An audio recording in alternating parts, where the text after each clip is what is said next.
29-year-old internal medicine resident presents to the emergency department with complaints of fever, diarrhea, abdominal pain, and a skin rash for 2 days. He feels fatigue and he's lost his appetite. On further questioning, he says that he returned from a medical mission trip to Brazil last month. In addition to his clinical experience, he also participated in local outdoor activities, including swimming and rafting. His past medical history is insignificant. His blood pressure is 120/70, pulse rate is 100, and temperature is 100.9. His examination is positive for diffuse erythematous pruritic and papular rash over his legs. The rest of the examination is normal. Which of the following organisms is most likely responsible for this patient's condition? Is it Schistosoma hematobium, Onchocerca volvulus, hepatitis A, Vibrio, Schistosoma japonicum, or Manzoni? So schistosomiasis, it's a tropical disease that occurs following infection with the parasitic blood fluke known as the schistosomes.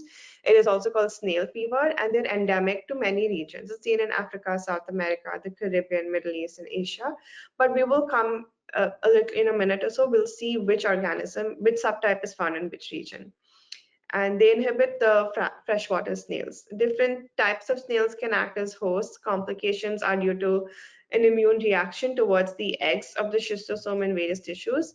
They can reach the skin, brain, muscles, adrenals, eyes, and then excessive inflammatory processes is what causes organ damage.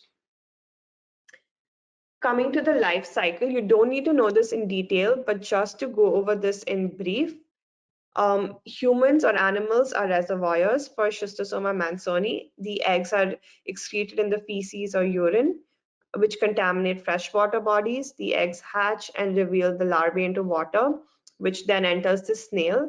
Within the snail, the sporocysts are produced, followed by the infectious form, which is the cercaria, excreted by the snails into water, which is then ingested by humans. On contact with infected water, they penetrate the skin, shed their tails, they form and they enter the circulation and reach the liver, where they mature into the adult form.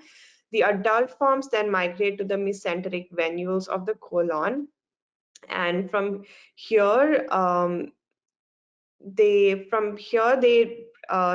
females lay the eggs within the venules, which move towards the intestinal lumen in case of Manzoni japonicum, or they can move to the bladder and the ureters in case of hematobium to be eliminated in the feces or urine, and the adult worm can persist for up to 30 years.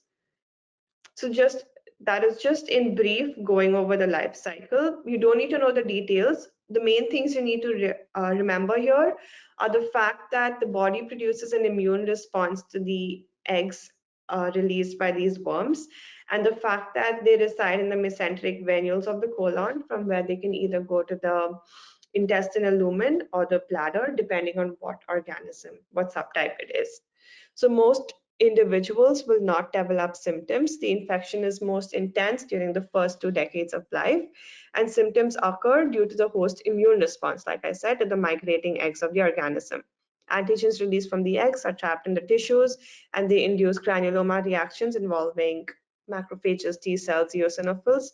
The initial inflammatory reaction is reversible, and further course is complicated by collagen deposition and fibrosis. So coming to some of the symptoms caused, acute schistosomiasis, also known as Katayama fever, seen in travelers which have been to endemic areas.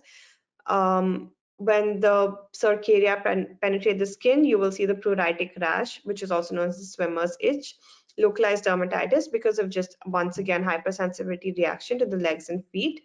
And then there is a systemic hypersensitivity reaction to antigens of the organism, and circulating immune complexes leads to development of other symptoms, which is just the general fever, chills, myalgia, urticaria, diarrhea. The symptoms are usually mild and self-limited, and a persistent manifestation of weight loss, dyspnea, chronic diarrhea may be seen in some cases. Okay, now just to go over the epidemiology a little more. Schistosoma manzoni is what is seen in Africa, Middle East, Caribbean, and South America. So Brazil was what would fit here. Schistosoma japonicum, Asia only. These next two are not very important, so I'm going to skip these two. And hematobium is seen in Africa, Middle East, India, and Turkey. Okay, so in this patient, the patient was in this question, this patient was exposed to freshwater bodies during his trip to Brazil. He developed symptoms of acute schistosomiasis, including the rash, abdominal pain, diarrhea. No urinary complaints, so that would eliminate schistosoma hematobium. And his visit to Brazil makes schistosoma mansoni the best answer.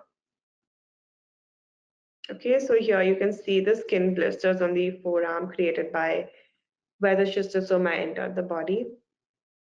And that is all you need to know here. So just remember the distribution of the subtypes. Remember that the body produces an immune response to the eggs. And remember the two sites of invasion. It can invade the intestinal lumen or the bladder. Thanks for watching. Please give a thumbs up and subscribe for more.